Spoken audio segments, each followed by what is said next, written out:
už 2 konsolidáciách a pripravujú tú tretiu. My sme sa dostali k oficiálnym materiálom Ministerstva financií, kde je jasne napísané, čo všetko na vás chystajú. Po zvýšených poplatkoch, zvýšených daniach, zrušenom rodičovskom dôchodku, znížených daňových bonusoch na deti a zavedenej transakčnej dane chystajú nové drakonické opatrenia. Pozrite sa spolu so mnou, čo Robert Fico a minister Kamenický pred vami taja. Ako prvé chce vláda poškodiť opäť rodiny s deťmi. Všetkým rodičom okrem tých v hmotnej núdzi chce vláda zobrať prídavky na dieťa a znížiť ich zo súčasných 60 eur mesačne len na 30 eur. Takto chce rodičov s deťmi obrať o 405 miliónov eur ročne, čo je 2-krát viac, ako ich vláda obrala pri zníženom daňovom bonuse na dieťa. Okrem toho chce vláda deťom od 18 do 25 rokov zobrať prídavky úplne. Ponovo majú teda dostávať ničotnú nulu. Vláda chce takto rodinám s deťmi ukradnúť 82 miliónov ročne. Pripraviť o peniaze chcú ale aj dôchodcov. Znížením 13. dôchodku len na polovicu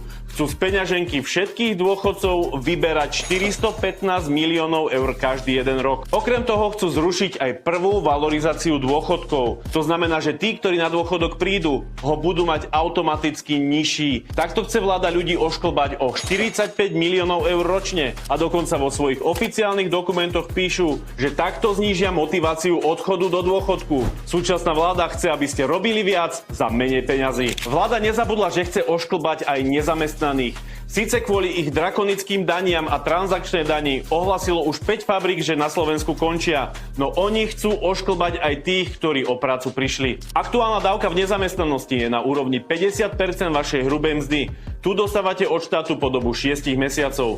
Vláda vás chce ale popohnať a tento čas vám skrátiť. 4., 5. a 6. mesiac máte dostávať dávku výrazne nižšiu. Alebo pracujú aj s verziou, že po 3. mesiaci už nedostanete absolútne nič a môžete ísť rovno na ulicu.